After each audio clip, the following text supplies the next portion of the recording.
Saya mengajak kita berdoa membuka suara sekali lagi. Mari kita berdoa untuk kesempatan merenungkan firman Tuhan pada pagi hari ini. Mari kita berdoa. Ya Bapa, kami kembali ke hadapan-Mu dalam kesempatan ini, di mana kami akan bersama-sama kembali membuka Alkitab-Mu, kami merenungkan firman-Mu, kiranya Engkau saja yang menolong kami, tidak hanya untuk kami dapat memahami kehendak Tuhan, tapi kami juga boleh menghidupinya, kami boleh menjalankannya. Dan kiranya firman Tuhan itu boleh menegur kami, boleh membangun kami, boleh semakin mencerahkan hati kami, dan membuat kami juga bisa semakin berjalan di jalan yang Tuhan berkenan di dalam hidup kami. Kiranya Tuhan yang menolong kami semua. Dalam nama Tuhan Yesus kami berdoa. Ya Bapa, kiranya Kau berkenan menolong hamba-Mu yang begitu lemah ini, sehingga kami semua boleh bersama-sama menyimak firman Tuhan, dan kami semua ditolong supaya kami boleh fokus, dan kami boleh menerima setiap kebenaran yang disampaikan dari firman Tuhan. Dalam nama Tuhan Yesus Kristus kami berdoa. Amin. Mari kita bersama-sama membuka Alkitab dari surat Filipi. Pada bulan yang lalu kita sudah merenungkan Filipi pasal 1 ayat 3 sampai 5. Dan hari ini kita akan merenungkan bersama-sama Filipi pasal 1 ayat 6 sampai 8. Filipi 1 ayat 6 sampai 8. Supaya kita tidak melupakan konteks secara keseluruhannya dari doa Paulus ini, saya mengajak kita membaca Filipi 1 dari ayat 3 kita baca sampai 8. Filipi 1 ayat ketiga sampai ke-8. Kita akan membaca secara bergantian. Saya membacakan ayat ganjil, dan Bapak Ibu silakan membaca ayat yang genap. LAI memberikan judul ucapan syukur dan doa. Saya memulai ayat ketiga. Aku mengucap syukur kepada Allahku setiap kali aku mengingat kamu.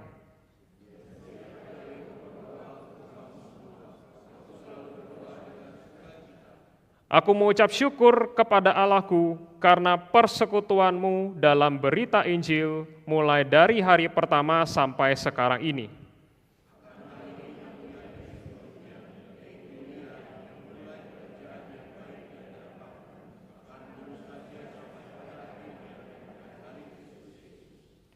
Memang sudahlah sepatutnya aku berpikir demikian akan kamu semua, sebab kamu ada di dalam hatiku, oleh karena kamu semua turut mendapat bagian di dalam kasih karunia yang diberikan kepadaku, baik pada waktu aku dipenjarakan maupun pada waktu aku membela dan meneguhkan berita Injil.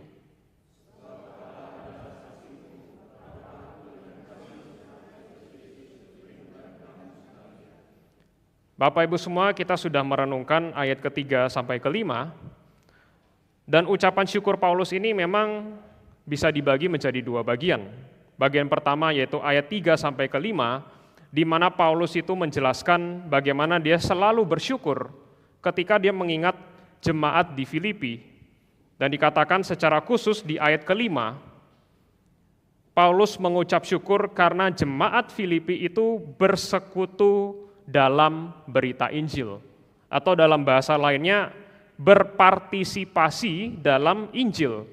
Dikatakan dari hari pertama saat mereka menerima Injil sampai saat Paulus menulis surat tersebut. Sampai di bagian ini kita bisa melihat teladan yang sangat baik dari jemaat Filipi. Karena memang jemaat Filipi itu dituliskan di bagian lain surat Paulus bahwa mereka itu sangat-sangat dermawan, sangat-sangat mau memberikan persembahan untuk mendukung penginjilan yang dilakukan oleh Paulus.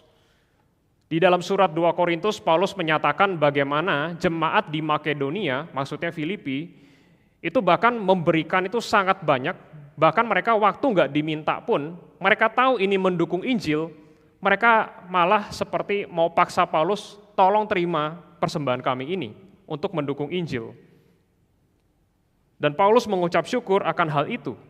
Bukan masalah uangnya atau bukan masalah nominalnya, tapi Paulus melihat mereka begitu gigih, begitu bersemangat ketika dikatakan mau mendukung Injil. Namun Bapak Ibu semuanya, kalau kita hanya membaca ucapan syukur ini hanya sampai ayat kelima, kita bisa mendapatkan kesan bahwa semua ini itu adalah hasil karya atau usahanya jemaat Filipi itu sendiri. Meskipun kita bisa melihat ya bahwa Paulus itu waktu melihat jemaat Filipi begitu luar biasa ya kerohaniannya, Paulus mengucapkan syukur kepada Allah.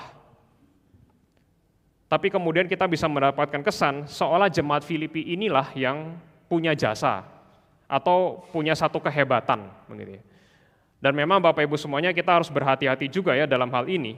Karena seringkali terjadi tidak hanya di gereja-gereja sebenarnya, tapi juga tempat-tempat ibadah yang lain, bagaimana orang yang kasih persembahan banyak itu merasa dirinya paling atas di gereja, di tempat ibadah. Merasa dirinya paling berharga, paling kuat, paling hebat, paling dominan. Terkadang seperti itu ya. Berapa kali saya mendengarkan kisah nyata ya dari gereja lain, wah ini gerejanya dikuasai orang-orang kaya. Kenapa? Kok bisa gitu? Ya karena mereka persembahan paling banyak. Yang persembahan paling banyak, punya suara paling banyak. Nah biasanya begitu kan ya. Lalu kemudian kalau misalnya nanti menyinggung mereka, waduh, nanti persembahannya nggak masuk lagi. Ya akhirnya gerejanya diikat mamon, gerejanya diikat orang kaya, begitu ya. Tapi waktu kita membaca bagian ini dari surat Paulus, Paulus itu bukan seperti ini ya, hamba Tuhan yang kayak, waduh terima kasih banget sama orang kaya, atau jemaat Filipi yang persembahan sudah begitu banyak, lalu kemudian, wah tuh kasarnya tuh menjadi hambanya orang kaya gitu ya. Tapi Paulus nggak begitu Bapak Ibu, kita mengucap syukur. Paulus di sini mengucapkan bukan terima kasih kepada jemaat Filipi, tapi Paulus terutama mengucapkan syukur kepada Allah. Syukur kepada Allah. Waktu kamu bersekutu dalam berita Injil, dari hari pertama sampai sekarang, aku bersyukur kepada Allah. Karena apa? Berikutnya dijelaskan di ayat ke-6 sampai ke-8. Ya. Mulai dari ayat 6 ya. Akan hal ini aku yakin sepenuhnya, yaitu Ia, maksudnya Allah, yang memulai pekerjaan yang baik di antara kamu, akan meneruskan sampai pada akhirnya pada hari Kristus Yesus. Di ayat kelima kita menangkap kesan, jemaat Filipi lah yang berusaha. Jemaat Filipi lah yang bekerja, jemaat Filipi lah yang menyatakan bahwa mereka bersekutu dalam berita Injil. Namun di ayat ke-6, Paulus menjelaskan akan sesuatu yang dia yakini. Yakini apa? Yaitu dia atau Tuhan yang memulai pekerjaan yang baik di antara kamu. Di sini Paulus mengingatkan kita, waktu jemaat Filipi bisa bersekutu dalam berita Injil, itu bukan karena usaha jemaat Filipi sendiri. Itu bukan karena inisiatif atau kehebatan dari jemaat Filipi itu sendiri. Tetapi di balik itu semua ada yang mula-mula bekerja di dalam hati jemaat Filipi. Yaitu siapa? Allah. Bapak Ibu semuanya, kita memahami doktrin keselamatan.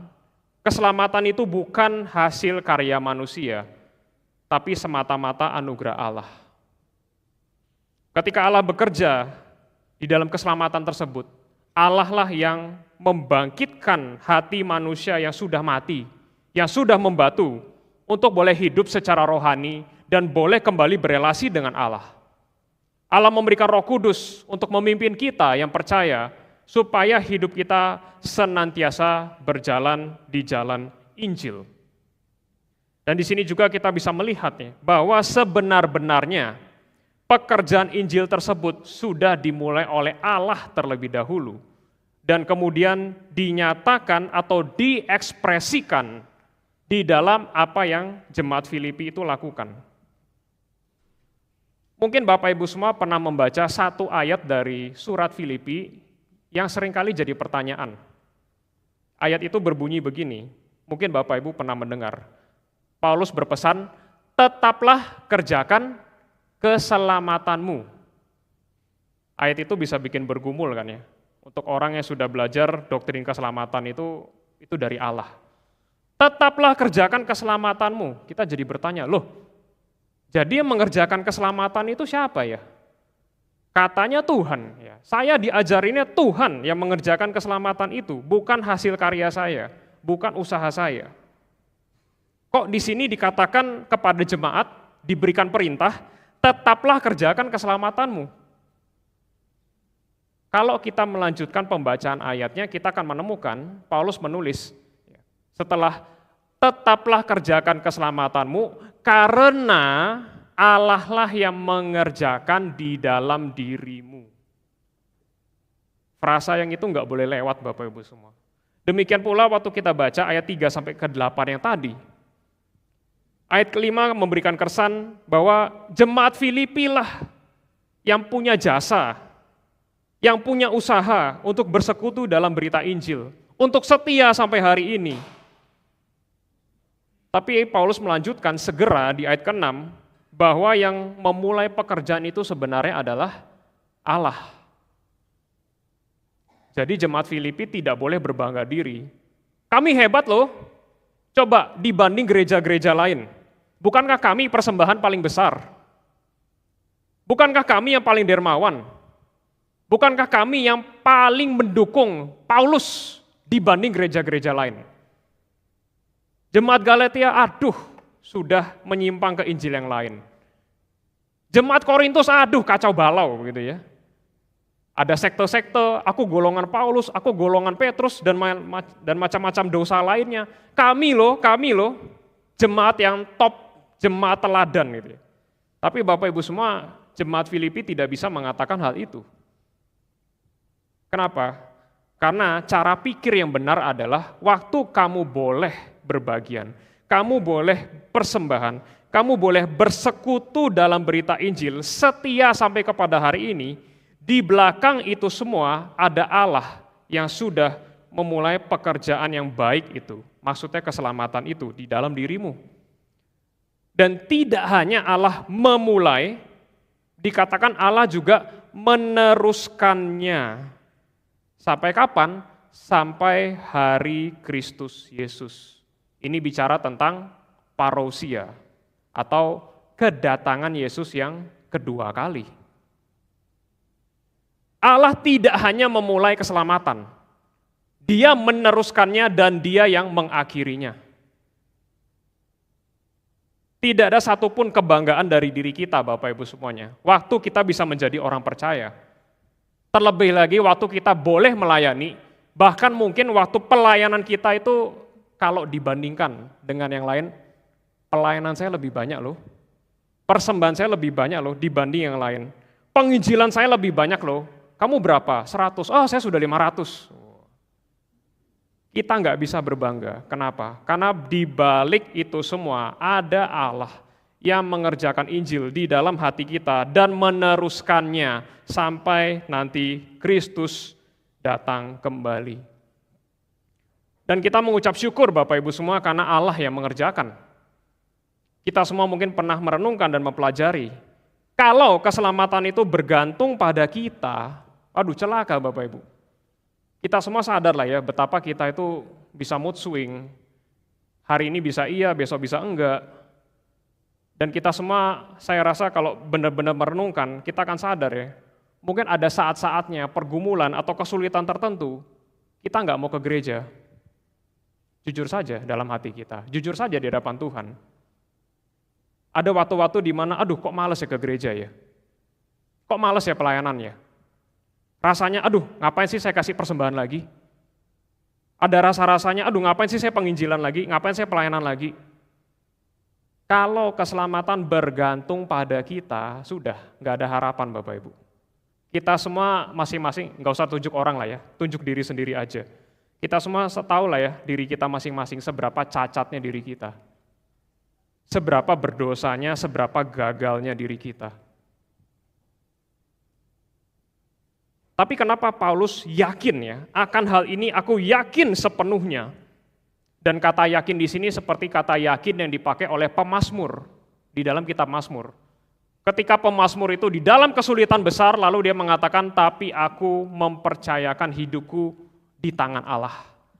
Seperti itulah yakinnya Paulus akan keselamatan dari jemaat Filipi. Loh, kok bisa yakin? Karena bukan jemaat Filipinya yang menjadi sandaran. Bukan jemaat Filipinya yang punya usaha lalu itu jadi jaminan, bukan.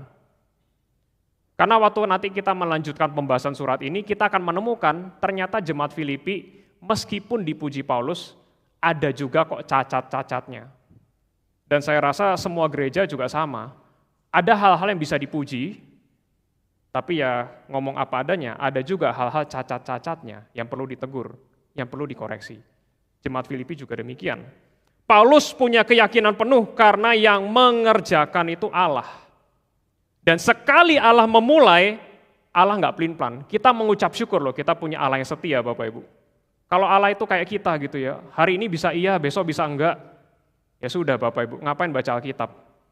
Wah ini janji Tuhan, lalu Tuhan katakan, iya sih kemarin aku ngomong gitu, cuma ya nanti aku pikir-pikir lagi deh ya, iya atau enggak gitu ya. Waduh, celaka Bapak Ibu. Kalau Allah kita seperti berhala-berhala yang disembah zaman dulu gitu ya, yang bisa mood swing gitu ya. Kalau moodnya pas lagi jelek, datangin banjir gitu kan ya.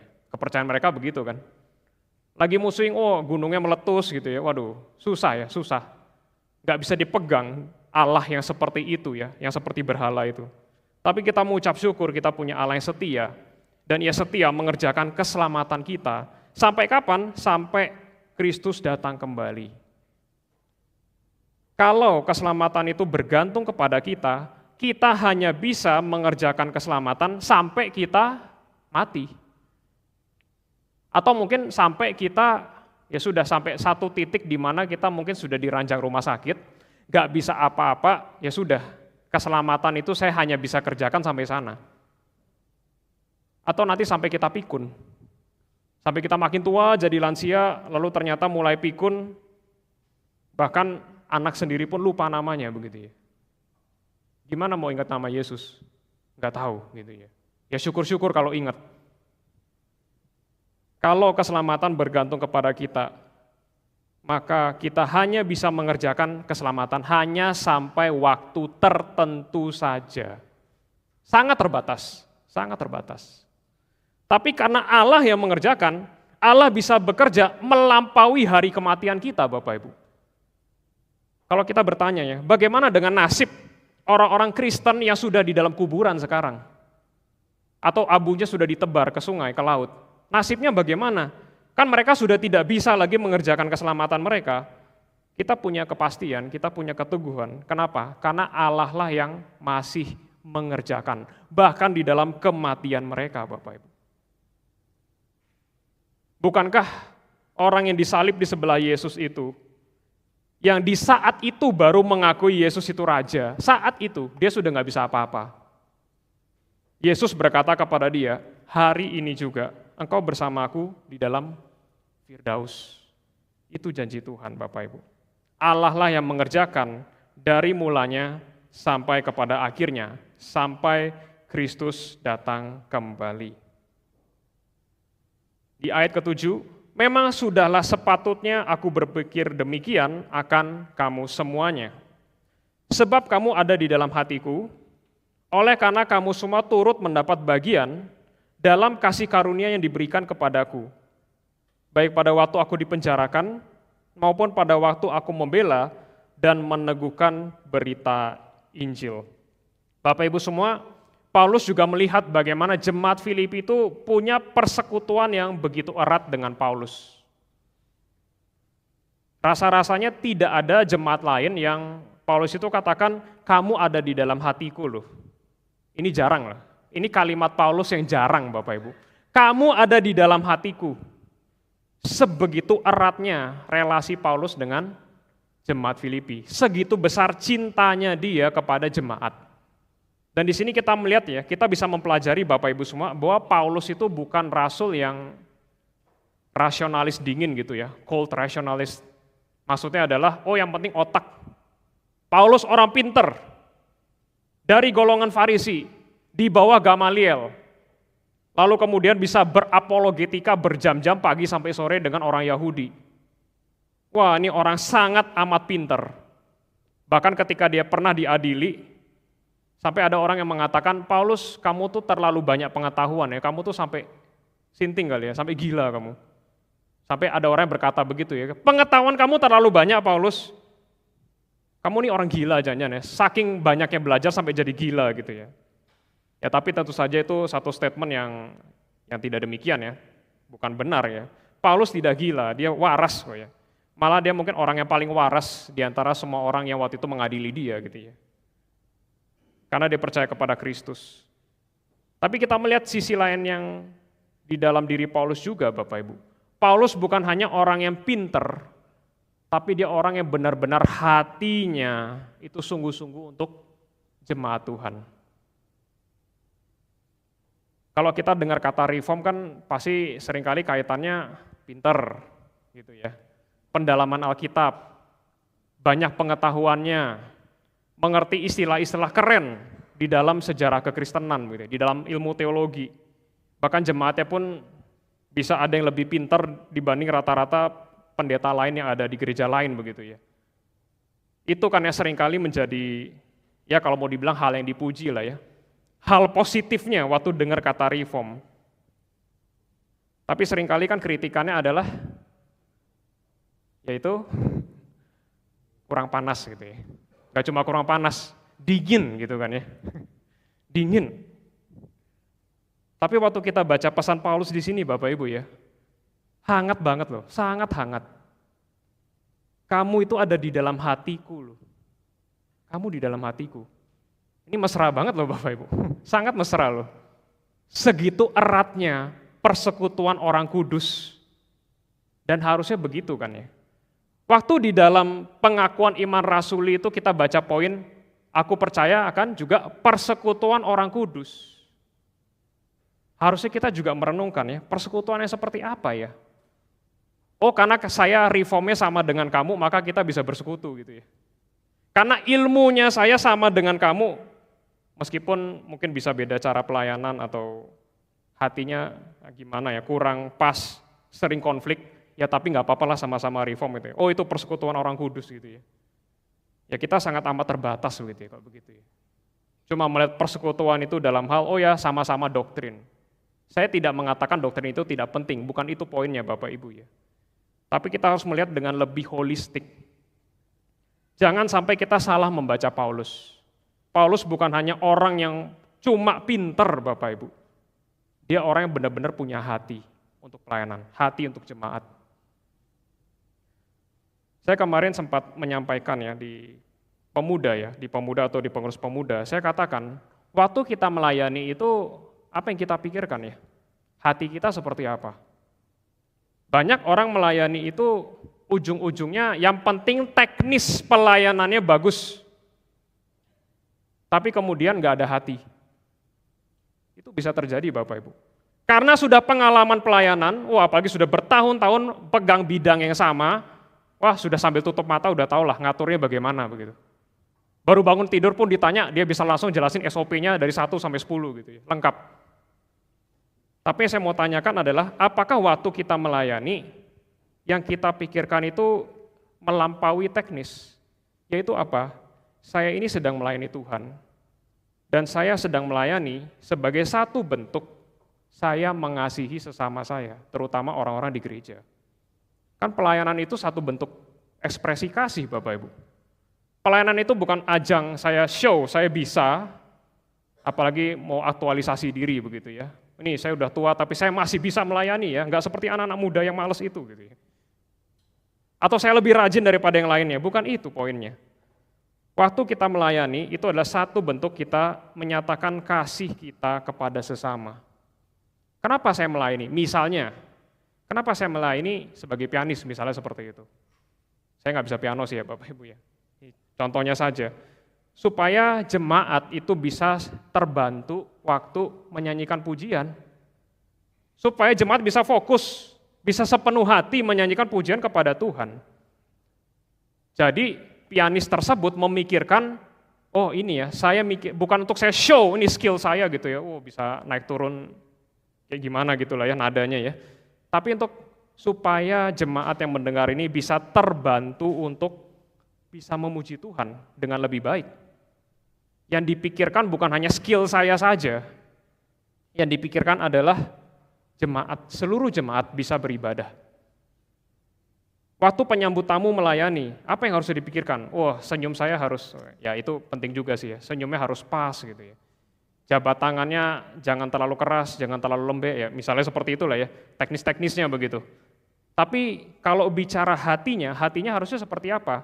Saya mau menyambut jemaat, apalagi mungkin ada yang baru yang kebingungan ruang ibadah di mana, saya sambut supaya dia bisa tahu ruang ibadah di mana, supaya bisa beribadah bersama-sama semuanya, bersekutu bersama-sama. Ada satu visi, ada satu tujuan yang dimana semua pelayanan yang saya lakukan ini adalah supaya pada akhirnya saya menyatakan kasih saya kepada sesama dan kepada Tuhan. Tapi seringkali hal ironis yang terjadi Bapak Ibu semua ya. Ada orang yang sangat pintar teknis pelayanan, sangat pintar. Semua dia tahu gitu, dari A sampai Z. Tapi konflik sana, konflik sini begitu ya. Bikin orang nggak betah, akhirnya pergi, begitu kan ya. Jago teknis pelayanan, tapi hatinya bukan hati pelayan. Jago teknis pelayanan, tapi hatinya bukan hati pelayan. Celaka sekali Bapak Ibu kalau seperti itu. Celaka sekali. Mari kita belajar di sini juga dari Paulus Bapak Ibu. Benar-benar hatinya, kamu ada di dalam hatiku loh. Kamu bukan cuma sekedar alat di tanganku untuk kasih dana buat pelayananku. Bukan. Kamu di hatiku. Bukan kamu alat untuk bisa kerjain ini dan itu, untuk mendukung pelayanan saya supaya pelayanan saya lancar. Balik-balik lagi teknis, meng-abuse dan di-abuse. Gitu ya. Itu yang sangat sedih kadang terjadi di gereja seperti itu ya. Tunjuk pelayanan atau ditunjuk pelayanan untuk apa gitu ya. Semuanya ada politiknya, semua ada agendanya. Dan ujung-ujungnya adalah ya bukan kepentingan bersama. Ujung-ujungnya karena ya saya sudah repot, saya sudah capek, ya sudah saya kasih orang lain begitu ya. Misalnya seperti itu. Atau ada agenda-agenda tertentu yang untuk meninggikan diri, itu bisa terjadi. Tapi Paulus melihat jemaat Filipi itu bukan alat Bapak Ibu. Ini saudara seimanku. Engkau mendukung aku, engkau melayani aku, itu pun juga dengan hati. Bukan sekedar untuk nunjukin saya bisa persembahan paling banyak, bukan. Benar-benar ada ikatan kasih yang begitu erat. Dan dikatakan di sini bahkan, kamu itu semua turut mendapat bagian dalam kasih karunia yang diberikan kepadaku, baik waktu aku dipenjarakan, baik maupun waktu aku membela dan meneguhkan berita Injil. Jemaat Filipi ini begitu setia Bapak Ibu. Terkadang kan terjadi Bapak Ibu ya, bertemannya saat waktu happy-happy saja. Tapi begitu sudah susah, saling tunjuk-tunjukkan. Tapi nanti begitu selesai masalah, happy lagi, bareng lagi. Masalah lagi datang, hilang lagi. Begitu ya. Harusnya kan nggak seperti itu Bapak Ibu ya. Di sini jemaat Filipi juga memberikan teladan. Mereka mendukung Paulus bukan hanya waktu Paulus itu sedang banyak fans gitu ya, banyak pendengar. Bukan hanya saat banyak yang angkat tangan dan menerima Yesus. Waktu Paulus di penjara pun mereka tetap dukung. Kalau ngomong sederhananya, dalam susah maupun senang, sama-sama tetap ada hati mendukung pelayanan Paulus. Persekutuan dalam berita Injil. Ini kan mirip-mirip janji pernikahan Bapak Ibu ya. Dalam susah maupun senang gitu ya, maupun suka maupun duka, kadang diplesetin janjinya gitu ya. Dalam waktu suka maupun senang gitu ya. Dalam waktu kaya maupun berlimpahan, aku setia sama kamu gitu. Karena kenyataannya seringkali terjadi begitu ya. Waktu susah, wah mulai tunjuk-tunjukkan. Seperti Adam dan Hawa gitu. Perempuan yang kau tempatkan di sebelahku, itulah yang kasih aku buah itu. Bukan salah saya Tuhan, itu loh Hawa. Terus siapa yang tempatin Hawa? Ya kamu kan? Saya nggak ada salah. Yang mesti jatuh ke dalam dosa itu Tuhan sama Hawa, saya aman. Ya itu kan ya, secara implisit yang mau disampaikan oleh Adam. Dan itu terjadi kan ya dalam relasi kita, baik itu pernikahan, keluarga, relasi dalam gereja. Tapi bagaimana kita boleh belajar, seperti jemaat Filipi ya, mau susah maupun senang, kamu saudara saya mendukung pelayanan kamu, karena memang untuk Injil, saya tetap jalankan, saya tetap dukung. Keadaan sesulit apapun, justru di sanalah kemudian kesejatian kasih itu diuji kan. Kasih itu diuji bukan waktu senang-senang kan ya Bapak Ibu. Makanya terkadang kalau ada anak muda, konseling atau ngobrol, tanya soal pacaran ya, saya salah satu yang saya tanyakan, dan biasanya pendeta GRI juga tanyakan, selama ini pacaran pernah ada konflik nggak? Bukan untuk korek-korek masalah Bapak Ibu, bukan. Karena kalau selama ini, oh ya happy terus gitu ya, bagaikan drama Korea gitu, nggak siap nikah. Cuma senang, nanti lihat di pernikahan, banyak susahnya. Ngatur rumah bagaimana, ngatur keuangan bagaimana, nanti anak tugasnya yang ngurus anak siapa, segala macam. Wah itu kan semua pekerjaan berat Bapak Ibu. Kalau cuma mau senangnya saja, nggak mau susahnya ya, itu namanya bukan persekutuan Bapak Ibu. Berapa kali saya mendengar ya dari gereja tertentu, saya nggak perlu sebut namanya, saya dapat komen, dapat opini orang tersebut mengatakan, kalau acaranya senang-senang, rame. Mungkin gathering apa gitu ya, pokoknya banyak gamesnya, yang banyak happy-happy-nya, rame. Begitu, ayo speak, ayo seminar, aduh saya gumulkan dulu gitu ya. Kalau gathering, banyak makanan, banyak games, wah nggak perlu didoakan, pasti kehendak Tuhan, jalan gitu ya, langsung daftar, langsung bayar. Ya itu terjadi kan Bapak Ibu ya. Tapi coba kita belajar lebih dewasa ya. Kita cari senang, ke gereja tuh kita cari senang. Saya bukan bilang nggak boleh senang Bapak Ibu ya. Setelah ini saya nggak mau salaman sama saya senyumnya hilang semua gitu ya. Nggak boleh senang katanya gitu ya. Ya bukan itu poinnya. Tapi apakah kita benar-benar punya hati yang seperti jemaat Filipi di sini? Seperti Paulus. Hati yang sungguh-sungguh untuk Injil. Hati yang benar-benar berdasar pada kasih Injil. Terlepas situasi sulit maupun situasinya baik, mereka tetap punya persekutuan yang begitu kuat. Dan di ayat ke-8 disampaikan, sebab Allah adalah kasih saksiku, betapa aku dengan kasih mesra Kristus Yesus merindukan kamu sekalian. Nah, ini ayat yang unik juga Bapak Ibu ya. Allah adalah saksiku, ini seperti satu kalimat untuk menegaskan satu kesaksian Paulus ya. Karena waktu itu kan ya cuma ada Paulus, cuma ada jemaat Filipi. Kalau mau dibilang kasarnya tidak ada yang bisa jadi saksi kan antara mereka berdua, dua pihak ini. Maka Paulus dengan berani menyatakan Allah adalah saksiku. Saksi apa? Betapa aku dengan kasih mesra Kristus Yesus merindukan kamu sekalian ya. Kasih mesra Kristus Yesus. Bapak Ibu semuanya, di sini ada penafsir-penafsir yang menyatakan bahwa Kristus itu bekerja dalam diri Paulus menumbuhkan kasih tersebut, sehingga Paulus bisa mengasihi jemaat sebagaimana Kristus mengasihi jemaat. Saya pernah mendengar pandangan-pandangan atau opini-opini yang mengatakan, oh yang penting kasih Tuhan kepada kamu. Kasih manusia itu enggak penting. Kasih orang Kristen kepada orang Kristen yaitu relatif, itu sekunder. Yang penting itu kasih Tuhan kepada kamu. Oke, di satu sisi atau beberapa sisi ada kebenarannya, ada. Tapi yang seringkali dilupakan adalah sisi lainnya, di mana seharusnya orang Kristen juga harusnya bisa jadi perwakilan Kristus untuk menyatakan kasih tersebut. Mungkin bagi kita bisa abstrak ya, apa sih kasih Kristus gitu ya.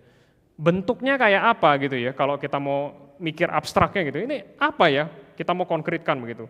Salah satu bentuk konkretnya adalah Tuhan pakai saudara seiman menyatakan kasih kepada saudara seiman yang lain. Itu bentuk konkretnya. Ada orang yang pernah bergumul cerita kepada saya, aduh Pak, kok rasanya Tuhan kurang mengasihi saya ya. Saya tuh kurang rasa loh Pak kasih Tuhan kepada saya. Dia ngomong itu secara jujur begitu ya. Lalu saya katakan, ya maksudnya bagaimana Pak, tolong jelaskan. Lalu kemudian dia setelah jelaskan, saya berikan penjelasan kepada dia. Pak, ketika masih ada saudara seiman yang peduli sama Bapak, mau mendoakan Bapak, mau mendukung Bapak, sebenarnya itu kasih Tuhan loh. Terus dia mulai mikir, oh gitu ya Pak ya? Iya, memangnya Bapak pikir kasih Tuhan itu tiba-tiba malaikat datang gitu ya? Bawa apalah gitu ya, kasih gitu ya, terus pulang lagi gitu ke surga. Enggak begitu kan ya? Kasih Kristus itu secara konkret dinyatakan melalui orang-orang percaya, melalui kita. Jadi jangan kita katakan, oh yang penting Tuhan mengasihi kamu, oh kasih saya nggak sempurna. Ya memang sih nggak sempurna, tapi seringkali itu jadi kalimat untuk kita melarikan diri kan ya. Ya pokoknya kalau kamu lihat cacatnya saya ya sudah, nggak usah protes, nggak usah marah. Karena kan saya orang yang nggak sempurna. Maksudnya jangan kritik saya, saya nggak mau dikritik. Ada apa-apa kamu urusan sama Tuhan aja, jangan sama saya gitu ya. Loh nggak bisa gitu Bapak Ibu, nggak bisa. Kalau gitu apa artinya persekutuan? Kalau semuanya masing-masing sama Tuhan aja gitu ya, yang ngapain kita ngumpul di sini?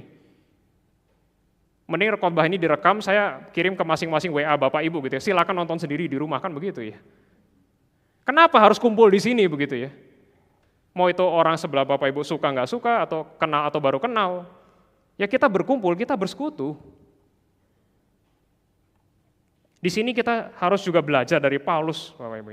Bagaimana kasih Kristus itu melalui Paulus kemudian dinyatakan kepada jemaat Filipi. Ada seorang hamba Tuhan ya, ini sebenarnya hamba Tuhan Lutheran ya, bernama Johann Bengel. Dia mengatakan bahwa inilah yang terjadi dalam hidupnya Paulus. Bukan Paulus yang tinggal di dalam diri Paulus, tetapi Yesus Kristus yang tinggal di dalam diri Paulus.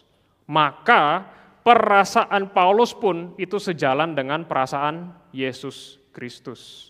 Sekali lagi Bapak Ibu, kutipan dari Johann Bengel, bukan Paulus yang tinggal di dalam diri Paulus, tetapi Yesus Kristus yang tinggal di dalam Paulus, maka perasaan Paulus pun sejalan dengan perasaan Yesus Kristus. Dan ini sebenarnya juga kita melihat satu kemiripan dengan ayat Galatia 2 ayat 20, saya akan bacakan.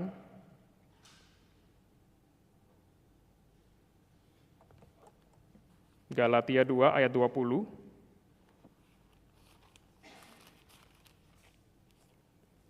Namun aku hidup, ya ini Paulus yang mengatakan, namun aku hidup, tetapi bukan lagi aku sendiri yang hidup, melainkan Kristus yang hidup di dalam aku. Inilah yang harusnya terjadi dalam diri semua orang percaya Bapak Ibu. Jangan katakan ya Tuhan, saya ya saya. Di satu sisi itu ada benarnya, tapi di sisi lain kita juga harus melihat Kristus itu harus hidup di dalam kita. Kasih Kristus dinyatakan melalui hidup kita Bapak Ibu. Maka di dalam hal ini, tadi waktu kita melihat kasih mesra, jemaat Filipi di dalam hatiku, semua bahasa-bahasa emosional, bahasa-bahasa yang begitu intim, itu juga harusnya ada dalam hidup kita Bapak Ibu. Sama sekali tidak cukup kita pinter teologi, sama sekali nggak cukup. Tapi bagaimana teologi itu mempengaruhi hati kita Bapak Ibu, supaya kita bisa punya kasih mesranya Kristus dipancarkan kepada semua saudara seiman, paling sedikit. Maka penting Bapak Ibu ya, kita tidak cuma mengakui pengudusan rasio, kita juga mengakui pengudusan emosi. Mungkin Bapak Ibu di sini ada yang pernah lihat bukunya Pak Tong ya, pengudusan emosi, habis itu tebel gitu ya. Dan karena tebel mungkin pada takut beli gitu ya. Kapan selesai bacanya gitu ya. Apalagi Institusio, lebih tebel lagi gitu kan, pada takut ya. Tapi itu sangat penting Bapak Ibu ya, pengudusan emosi. Bukan cuma kita tambah pinter, cara pikirnya tambah benar, tetapi hati kita, emosi kita itu juga dikuduskan oleh Roh Kudus. Itu juga harus kita miliki, Bapak Ibu. Dari sanalah kemudian kita boleh dikatakan orang yang semakin dewasa rohani. Saya mengingat satu kutipan dari seorang hamba Tuhan ya, dia sudah emeritus seingat saya, Peter Scazzero. Ya. Dia menuliskan buku yang tulisannya Emotionally Healthy Spirituality. Spiritualitas yang sehat secara emosional. Dan ada satu kutipan yang dikatakan, kita tidak mungkin dewasa rohani kalau pada saat yang sama kita masih belum matang secara emosional. Dia mengaitkan kematangan emosional dengan kedewasaan rohani. Tidak mungkin orang itu belum matang secara emosional, tapi kemudian kita katakan, oh ini sudah dewasa rohani. Itu nggak nyambung, Bapak Ibu. Kedewasaan rohani itu mencakup seluruh aspek hidup. Bukan cuma, oh saya sudah makin pintar, sudah makin ngerti Calvin, makin ngerti Luther, Bavinck, dan lain-lain. Oh saya sudah makin dewasa. No. Mau ngerti Calvin, Luther, Bavinck, kalau kesenggol dikit sudah langsung marah-marah, maki-maki kebun binatang, ya itu sama sekali nggak dewasa rohani, Bapak Ibu. Keluar dari gereja tiba-tiba wah langsung lah ya. Tapi kalau di Jogja ini saya lihat damai gitu ya. Lampu hijau pun nggak langsung gerak gitu ya. Tarik nafas dulu, keluarkan, baru gerak ya. Sayanya nggak sabar gitu ya. Kayaknya ya saya di Jogja ini untuk Tuhan kuduskan kali ya, biar saya makin sabar gitu ya. Karena kalau di Palembang, di Sumatera itu semuanya gerak cepat gitu ya. Udah lampu hijau, bahkan udah mau hampir hijau tuh sudah gasnya tuh sudah nyala gitu ya. Sangat mencintai waktu gitu ya, bahasa positifnya gitu ya, sangat mencintai waktu ya, sebenarnya karena nggak sabar aja sih gitu ya. Ya mari kita belajar Bapak Ibu semua ya, dari tadi ayat-ayat yang kita sudah renungkan bersama-sama. Kita belajar bahwa Kristus, bahwa Allah lah yang selama ini menopang kita. Bahwa selama ini Allah lah yang mengerjakan keselamatan kita, sehingga kita bisa mengekspresikan keselamatan kita. Dan kita juga belajar bagaimana Paulus memiliki kasih yang begitu besar. Jemaat Filipi memiliki kasih yang begitu besar. Mereka memiliki relasi yang begitu erat, bahkan kasih mesra. Di dalam situasi apapun, mereka saling dukung. Mereka tetap bersekutu, tidak meninggalkan satu sama lain. Karena apa? Karena Kristus yang sudah menebus dan menyatukan mereka semua. Dan kita juga. Mari kita berdoa.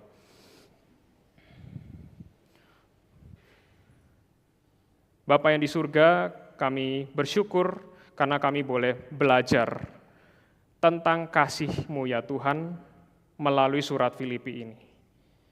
Secara khusus untuk ayat-ayat yang kami renungkan bersama-sama, kami mempelajari kasih Tuhan yang dinyatakan di dalam keselamatan. Tuhan yang mengerjakan keselamatan dari awal hingga akhir sampai hari Kristus Yesus. Tuhan juga yang menumbuhkan kasih, bahkan kasih mesra di dalam hati Paulus dan juga jemaat Filipi, sehingga mereka dengan begitu luar biasanya menyatakan kasih Tuhan kepada satu sama lain dan juga kepada jiwa-jiwa melalui penginjilan yang mereka lakukan bersama-sama. Kami juga mengucap syukur ya Tuhan, kami boleh belajar bahwa kami masih harus terus dikuduskan. Emosi kami harus terus dikuduskan. Kami harus terus bertumbuh di hadapan Tuhan. Sehingga kami menjadi orang-orang yang bukan lagi ego kami yang tinggal di dalam diri kami, tetapi sungguh-sungguh Kristus yang tinggal di dalam hati kami. Dan kami berdoa agar orang-orang di luar sana pun bisa semakin melihat bahwa sungguh Kristuslah yang tinggal di dalam hidup kami. Kiranya Engkau menolong kami semua ya Bapa di dalam pertumbuhan rohani kami. Dalam nama Tuhan Yesus Kristus kami berdoa. Amin.